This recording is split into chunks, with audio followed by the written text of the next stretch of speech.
Good morning, student. Good morning, all of you. I hope the previous chapter has been clear to you. And now we're gonna start our next chapter, that is light. And the topics to be covered in this lesson are introduction, light travel in a straight path, reflection of light, lateral, inversion, spherical mirrors, where we will talk about concave and convex mirrors, and the lenses, again concave and convex. Dispersion of light, which is very important. Okay, so light, a very simple word which enable us to see things around us. Okay, now how are we able to see the object which are present around us? Think of your living room.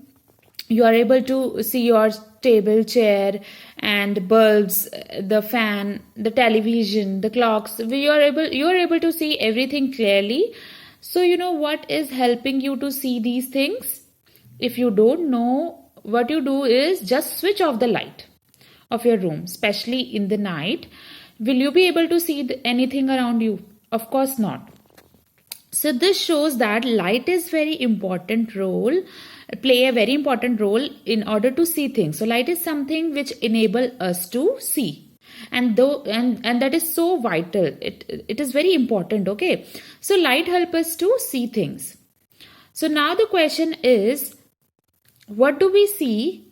Means how is light so important?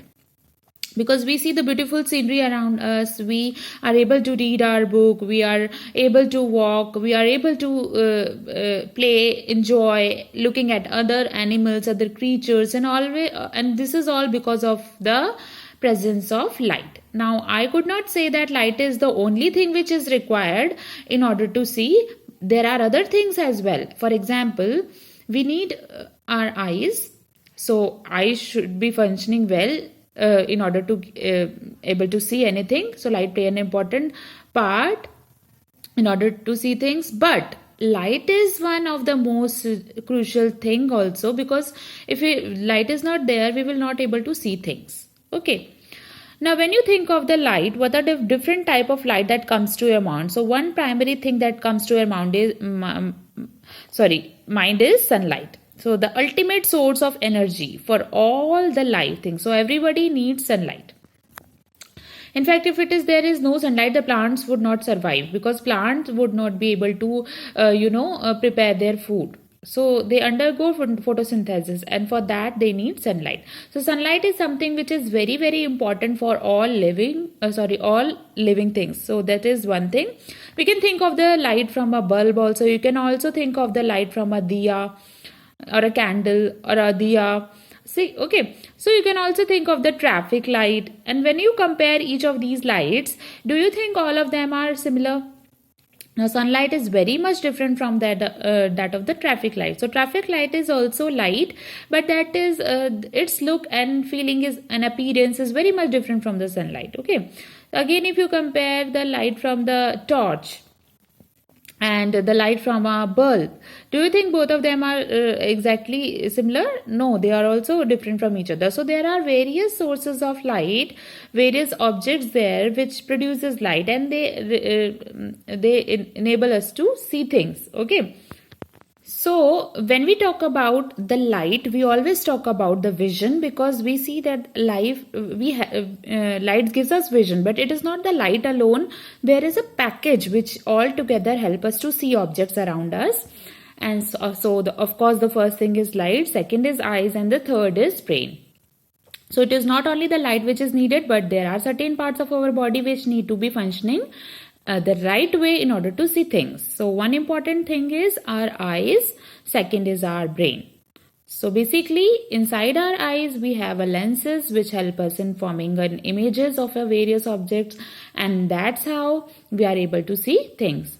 And brain help us to interpret what we saw. For example, if we see a book, how do we know that we are seeing a book? So eyes will only help us to form an image of that book, but what is written or interpretation is there, that signal given by our brain. Okay, so these are the three important things which help us or which gives us vision. So now the question is, object which we see around us, are we able to see all the objects that exist on this earth, or there are some specific type of object which we can see? Now basically there are two types of objects, two categories of object which we are able to see. So it is not that we can see everything in presence of light. So basically there are two categories of object. So one is luminous object and the other one is illuminated object. So these are the two categories of the object which we can see. Now you might say that, okay, you told that if light is present, we can see everything. So why are we distinguish the only two categories?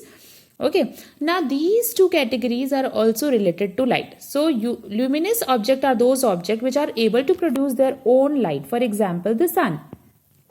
So the sun is able to produce its own light, and because of that we are able to see the sun. And the second category of an object are those which do not produce their own light. For example, the chairs, the tables, the books, pen, pencil, everything around you, that they are all illuminated. They basically lightened up by some other source. So now that source of light could be the tube light inside a room, it could be sunlight. So there are some other source of light because of which those objects are illuminated, and that is why we are able to see it. So you see, all the objects which either fall in luminous or illuminated category, that is we are able to see them all. So now that we have got introduction about our light, let us see what is light. So light is, as I said, light is that thing which enable us to see anything. It is a form of energy which enable us to see things around us. So it is very important to know that light is also a form of energy like heat. Now there are certain properties associated with light, that is, light travel along a straight path. So you can always see that light traveling in a straight path. So whether you talk about sun rays which come from the sun to the earth, so if you look at those rays, they are actually a straight line. So we really do not get to see them very evidently, but if you try to see it, maybe sunlight come inside the dark room, a tiny hole, so you will be able to see through their tiny hole. A straight line of is entering the room. So the speed of light is measurable. It is approximately 3 into 10 to the power 8 meter per second. So this is the kind of a great speed. Light travels with this speed. Okay. So as I said, light travel along a straight path. So what we will able to do, we will quickly perform a simple experiment here. Look at the screen carefully. This shows that how light travel along a straight path. Okay. Place 3 to 4 playing cards and in front of each other, arrange in such a way that the holes are lie along a straight line. As you can see here, all the holes are in a straight line. So now you take a laser light and switch it on. As I have mentioned before, that laser light, it do not get a scattered light. So instead you get a well concentrated straight view of light. So you will be able to see that light passes through the hole from all the cardboards and finally reaches the screen. So on the screen you will be able to found some sort of image, because the light could reach on the screen. Now, what you do is you just move one card in such a way that here the whole of the card has shifted in the downward direction. So now in this case, when I said the light always travel in a straight line, as light being bending and not traveling in a straight line, in that case, the light could have just moved down and passed through this hole, but light didn't do that. Instead, it travels similarly in a straight line. Since here it got blocked, so therefore no image was formed on the screen. In fact, light didn't go beyond this cardboard. Okay, that's because path is blocked. I mean, no such concept. There is no such concept that a light can move in a curve. Light always move in a straight path. So now when we talk about light, there are a lot of applications which we use. The only thing which I had discussed so far is light helps us to see things around us. Beside that, it also helps us to see our image in the mirror. Now when we stand in front of mirror, what happened? We are able to see ourselves on the other side of the mirror, right? So how are we able to see us? Again, there also it is due to the property of light. The spectacles which we use. Now sometimes you would have seen your grandparents or even your parents so have difficulty in seeing things. Either they have a problem in seeing the distant object clearly or in seeing the things which are close to them. So what do these people do? They wear a spectacles which have a lens to correct their vision. So how the lens works? So again, there are also a distinctive property of light. You talk about the rear view mirror inside your car, or the images which we have seen due to the property of light. We talk about telescope, microscope, camera, lenses. All of them make use of various properties of light like reflection, dispersion, refraction, etc. Okay. Now we are going to discuss the first property of light, and that is reflection of light. So this is the basic thing from where you will start seeing the magic of light. So once you know about the reflection of light, you will understand how our images form in the mirror. You will also know how the rear view mirror of the car works. So you will get to know all the interesting stuff. So reflection. So what does the word reflection means? So look at these pictures on the screen. So in the second picture, you can see that a lady is watching herself in the mirror. So on this side is the lady and this side is her image. So how does this image formation happening? This is because of the reflection of light. Here you look at this picture. This is the object and this is the image which is being formed. It is exactly identical to the object. Here again a reflection. You can look at this natural phenomena. Have you ever come across this kind of scenery where you have a lake and a water body, and immediately near to lake you have a you will see that the image of this entire scenery is formed in the water. So the water surface act like a mirror when the image formation is taking place. So here also reflection is playing a major role. So whenever we talk about image formation concept, so reflection of light has a very important part to play.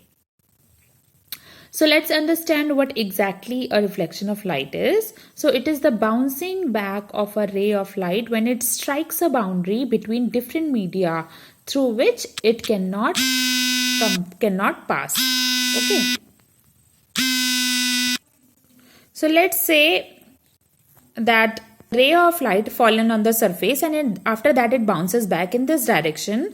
So this phenomenon or this bouncing back of light is known as reflection of light. Okay. Now the question is, what is this surface? This line which I drew saying that it is a surface. What exactly it is? It should be a boundary between two different media through which light cannot pass. So it is like an interface between two different media. Let's say when I say two different media, what do we mean by media? Media is nothing but a medium through which an object can pass. And any wave can pass through. Light can pass through, sound can pass through. Any such object which can term as medium. Air is a medium, water is a medium. So these are all example of medium. Glass is a medium, oil is a medium. Okay. So similarly, if you have two such medium, they are separated by a boundary. So in that boundary, light will bounce back, and this bouncing back of light is known as reflection of light. So whenever you talk about image formation, reflection of light play a very important role. So you think of a mirror, you have a mirror in your house. Any object which you will place in front of the mirror, and you will see the image because of the reflection only. Okay. So let's see that, okay, light is needed in order to see objects. How exactly do we see things due to reflection of light? Now what happens is, whenever a light falls on these objects, reflection of light happens and the reflected light reaches our eye, and that is how we are able to see the object. So it is something like this. This mirror is nothing but a surface. Alright. So what happen is ray of light fall on this surface and it get reflected. And this reflected light reaches our eye, and that is how we are able to see the image. So that is the simple concept behind image formation. So if there is no light, there will be no reflection happening, and there will be no reflected ray reaching our eye, and we cannot see anything. So it is as simple as that. Okay. So that is about the image formation also. When you talk about the some other object, like how are we able to see a picture which is just like in front of you? How are you able to see things? That is also again because when light falls on this picture, it gets reflected and the reflected ray reaches our eye. And that is how you are able to see the picture. So that's how basically all the visibility that we have is due to the reflection. Okay. Now, there are a couple of terms which you may need to know when you are trying to understand the concept of reflection of light. Okay. So let us look at some of the important terminology. So first is incident ray. It is that ray which strike the surface. So as I was telling you that let's say this is our object. So please get to use these terms, object and image. So whatever you see in the mirror, that is the image, and you are yourself as the object. So basically, this boy is the object and this is his image. The ray of light which fall on the mirror, this ray of light is the incident ray. The word incident means something which is like falling on a surface. So that ray is incident ray. So if you try to make it use of in a simple way, this is your incident ray, the one in red color, because it is striking the surface. Okay. Reflected ray. So after reflection, it bounces back. So this green ray of light is called the reflected ray which bounces back from the surface or the mirror. The third one is the normal, that is a perpendicular to the surface at a point of incidence. So this is the point of incidence because this is the point where the incident ray has struck the mirror. So that is why it is called a point of incidence. From this point there is a line which is perpendicular to the surface. Right? So this line is called the normal. So basically you do not get to see the normal because it is an imaginary line. So why do we have a concept of normal? Because in order to study the reflection of light easier way. So that's why we have this imaginary normal. Otherwise you never see a normal or a perpendicular line from the mirror. So that doesn't exist in reality, but this is an imaginary concept which helps us to build another concept like reflection of light in an easy way. The next is angle of incidence. Whenever the incident ray is striking the mirror, it will strike in certain angle. Sometimes it is like it is very large. Sometimes it is very small. So ray can be very steep. It can be very slant. So the angle might change. So this is the angle between the normal and the incident ray. So the angle, it is called an angle of incidence. So that's the importance of normal. So you can use it as a reference point. Similarly, you have angle of reflection. That is the angle between the reflected ray and the normal. So we generally denote the angle of incidence with the and angle of reflection with a small r. So that's the normal convention that we follow. So these are the 5 important terms that you should know when it comes to reflection of light. So now comes the most important part, that is the law of reflection. So there are 2 laws of reflection. So the first law says that incident ray, reflected ray and the normal all lie on the same plane. So basically this is this ray, this and this. These are the 3 ray and all of them lie on a same plane. What do you mean by same plane? So let's talk about a sheet of a paper. So if you are able to get all of them on a same sheet of paper, that means they are all in the same plane. But if you are not able to get all of them on a same sheet of a paper, that means they are not in a same plane. That means you need 3 dimension. Okay. So here in this case, you see the incident ray, the normal and the reflected ray all lie on this sheet of paper. So they are on the same plane. Angle of incidence is equals to angle of reflection. So this is the second law. So that is angle I is equals to angle R. Angle of incidence is equals to angle of reflection. So this is a very distinguished law. Wherever the reflection is taking place, it is the mandatory that incident ray and the reflected ray, they should make equal angles with the normal.